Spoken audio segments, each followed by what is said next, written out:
Ten Philips na dzień, kiedy to nagrywam, jest jednym z najtańszych 34-calowych monitorów ultra szerokich o rozdzielczości 3440 na 1440 pikseli i odświeżaniu 180 Hz na panelu VA.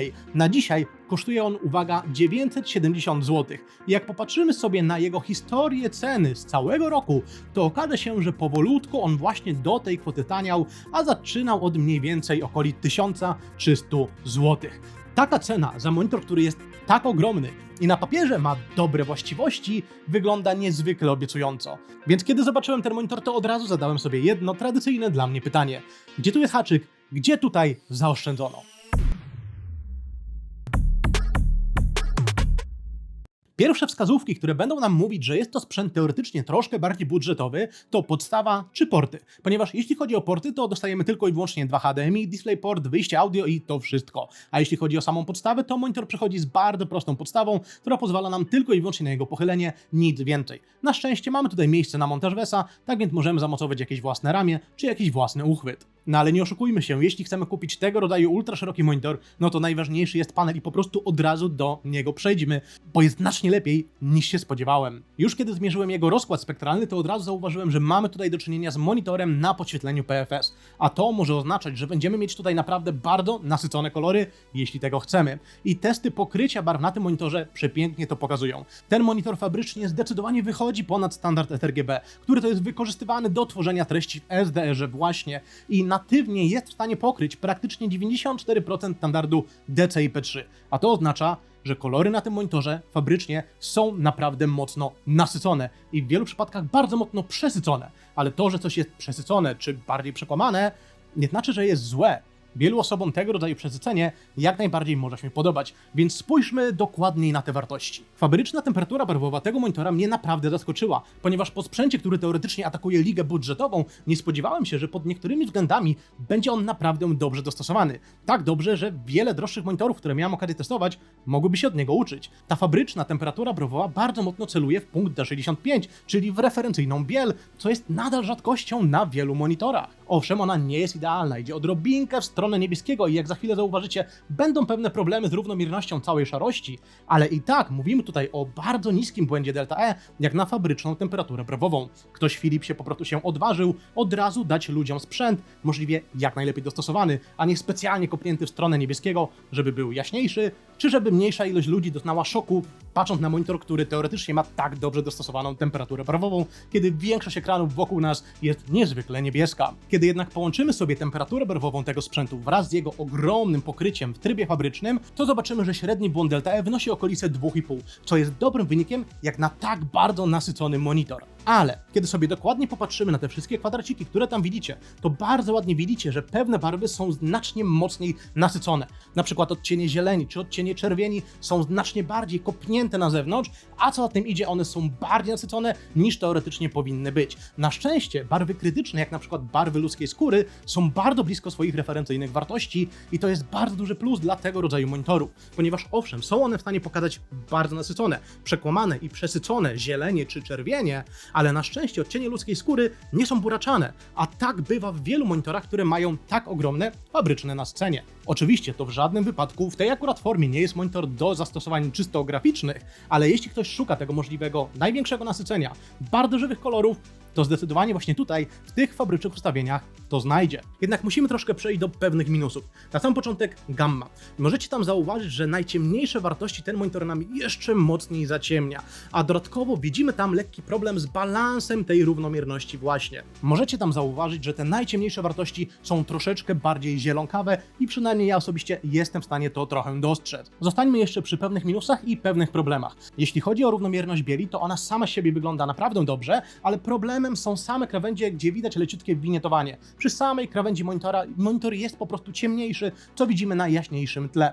Zaś kiedy popatrzymy sobie na czerń tego monitora, to zacznijmy od kontrastu, ponieważ ten zmierzony wynosi tutaj około 3700:1, co jest naprawdę dobrym wynikiem, odrobinkę lepszym od standardu dla paneli VA, a to oznacza, że ta czerń będzie zauważalnie przyjemniejsza niż na panelach IPS-owych. Oczywiście, żeby to było jasne, do OLEDów nie ma to żadnego porównania, ale do IPS-ów jest to jak najbardziej kilka kroków do przodu. Jednak kiedy zrobimy zdjęcia czerni, to zauważymy pewne miejsca na tym monitorze, gdzie widzimy troszkę bleedingu i wyciekania światła. W moim własnym odczuciu, kiedy używałem tego monitora, to zwłaszcza wieczorem czy w nocy byłem w stanie zauważyć, że przy dolnej krawędzi ten monitor jest odrobinkę jaśniejszy i było to widoczne w jakichś ciemniejszych treściach. Tak więc to jest coś, o czym warto pamiętać. Następny aspekt to kąty widzenia.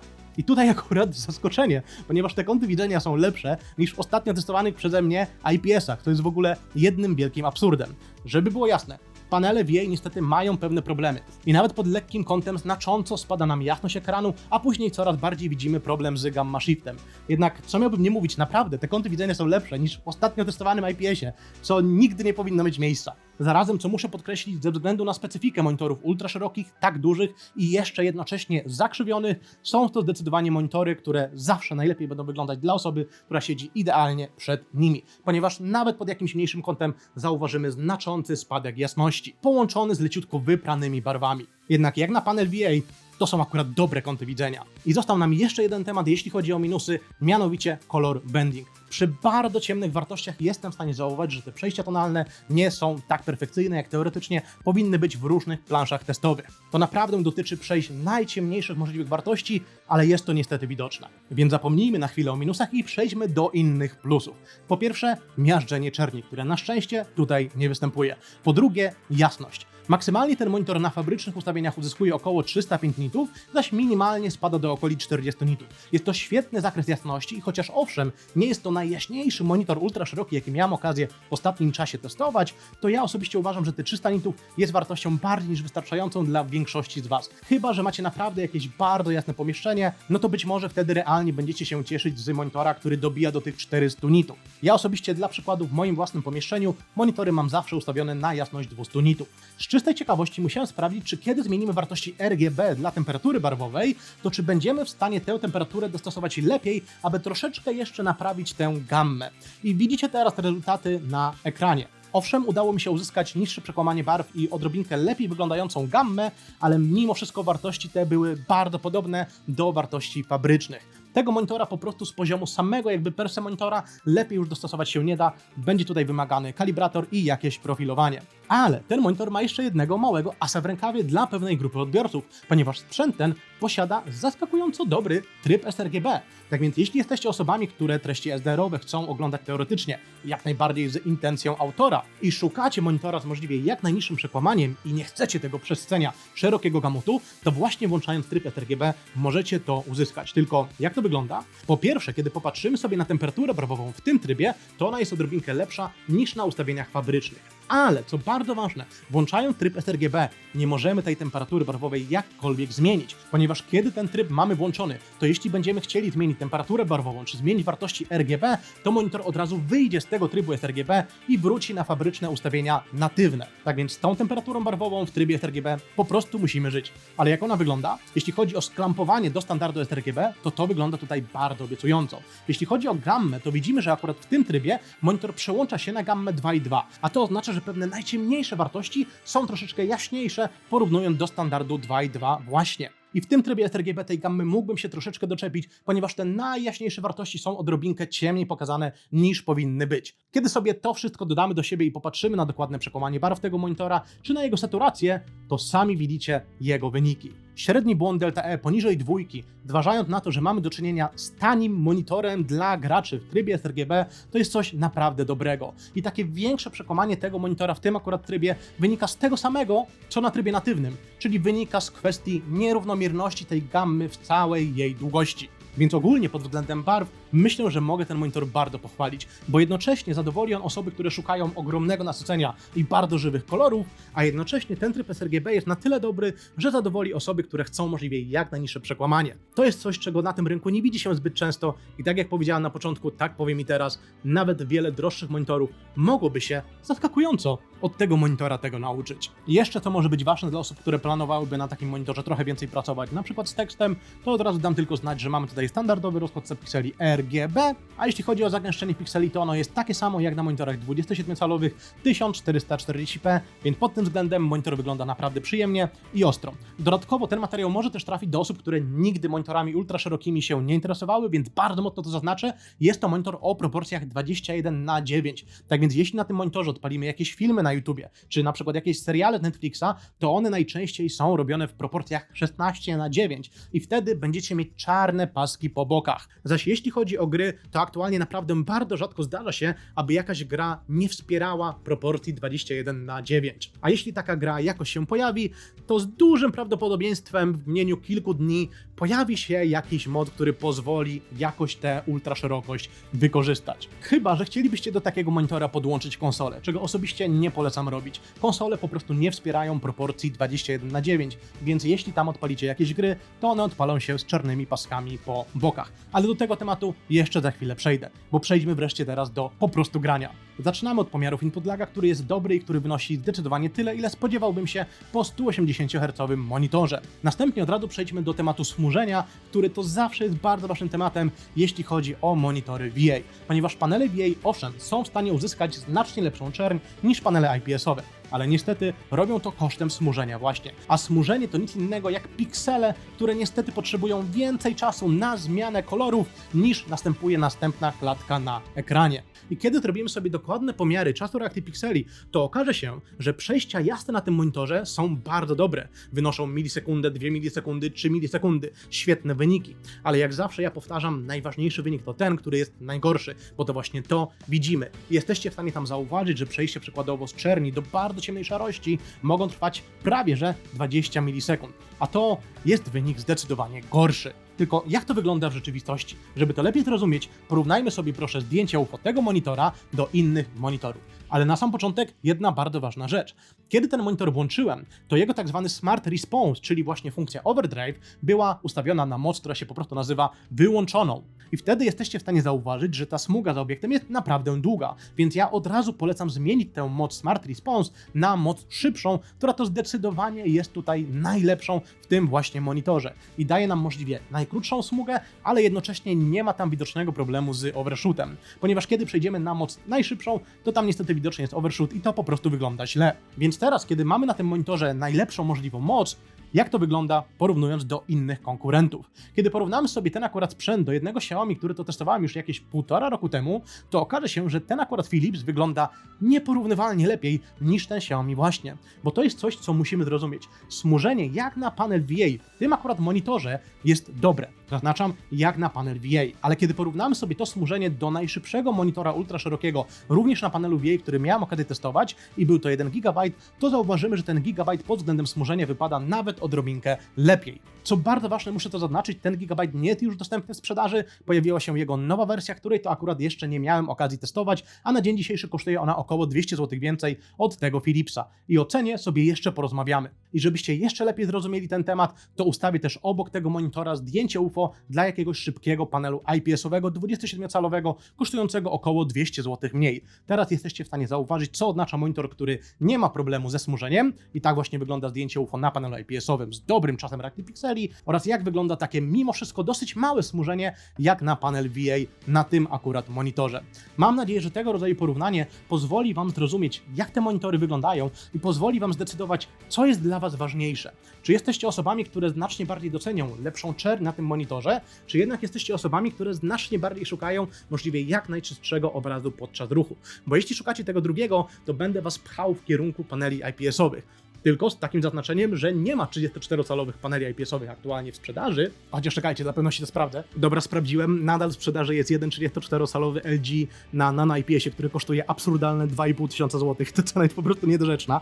Więc raczej możemy przyjąć, że monitorów ultraszerokich na IPS-ie po prostu nie ma, bo tamten monitor po prostu nie ma żadnego sensu. Więc jeśli szukacie jak najczystszego obrazu podczas ruchu, no to musicie iść właśnie w kierunku monitorów 27-calowych. Zaś jeśli jesteście osobami, które dosyć dużo korzystają z monitora wieczorem czy w nocy, to wtedy według mnie zdecydowanie bardziej docenicie też kwestię czerni ale oczywiście kosztem smużenia. I tu pojawia się pytanie, czy takie smużenie jesteście w stanie zaakceptować, czy też nie. Więc przejdźmy do pozostałych aspektów grania na tym sprzęcie.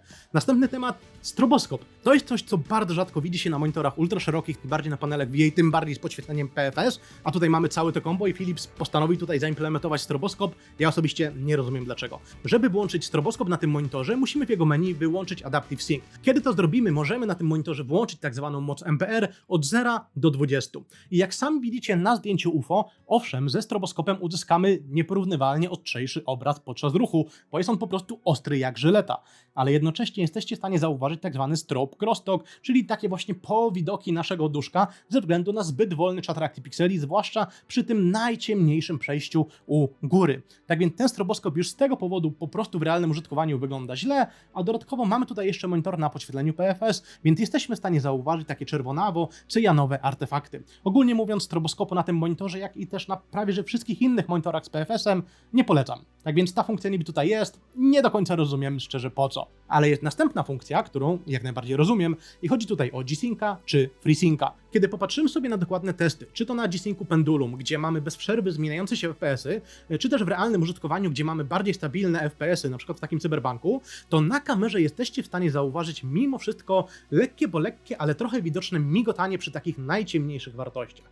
Ale jednocześnie muszę zaznaczyć, że to migotanie dla mnie w realnym, zwykłym użytkowaniu praktycznie nie było widoczne, było wręcz minimalne. I osobiście, kiedy korzystałem z tego monitora, G-Synca miałem włączonego ciągle. Jednocześnie muszę zaznaczyć, że to jest temat niestety niezwykle subiektywny, zależny od nas i niestety również od naszego peceta, ponieważ osoby, które mają bardzo stabilne klatki i tych klatek mają więcej, znacznie częściej będą mieć mniejszy problem z migotaniem, a osoby, które te klatki mają mniejsze i znacznie bardziej skaczące, niestety z tego rodzaju migotaniem na panelach VA, będą miały po prostu problemów troszkę więcej. Aktualnie jedyną technologią, która zawsze bardzo dobrze działa z synchronizacją, są IPS-y. Nowsze panele VA mogą mieć migotanie, ale ono jest naprawdę bardzo małe, jednak mimo wszystko troszkę istniejące, a panele OLED-owe niestety z tym migotaniem mają problem zauważalnie największy. I tutaj przechodzimy do jeszcze jednego tematu, czyli co by było, gdybyśmy chcieli podłączyć do tego monitora konsolę. Tak jak powiedziałem wcześniej, konsole nie wspierają proporcji 21:9, więc chociaż po pierwszym podłączeniu teoretycznie mamy obraz na całym monitorze,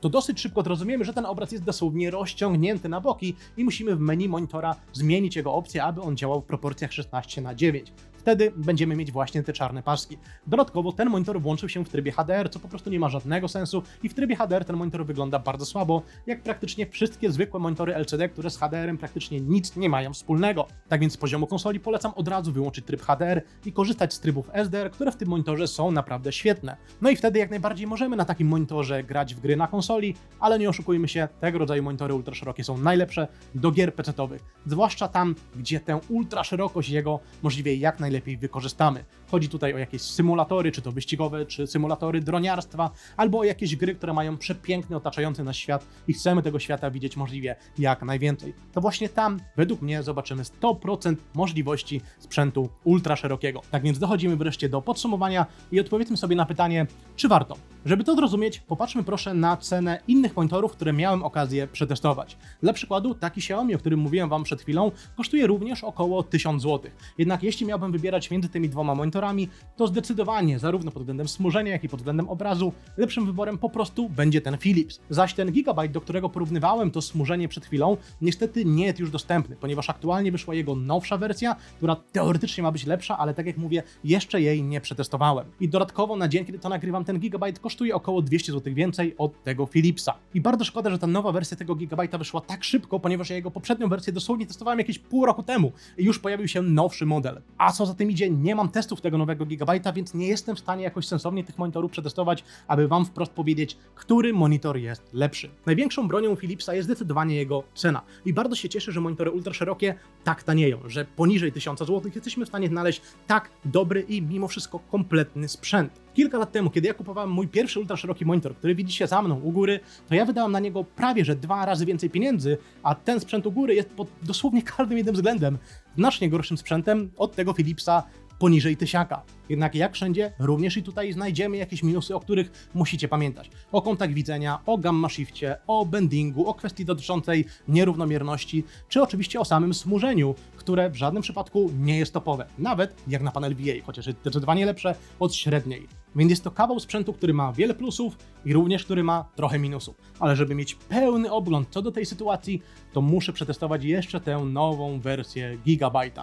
I dopiero wtedy, w jakimś podsumowaniu półrocza czy roku, będę w stanie Wam wprost powiedzieć, czy warto dopłacić, czy może jednak w tej cenie jest to świetny sprzęt do zwykłego, codziennego użytkowania, ale również i do grania. Mam nadzieję, że ten odcinek Wam się jak najbardziej podobał, a mi nie zostało nic innego, jak po prostu życzyć Wam miłego dnia, wieczoru, nocy, kiedykolwiek to oglądacie i do zobaczenia w następnym odcinku. Trzymajcie się, cześć, pa pa pa pa pa.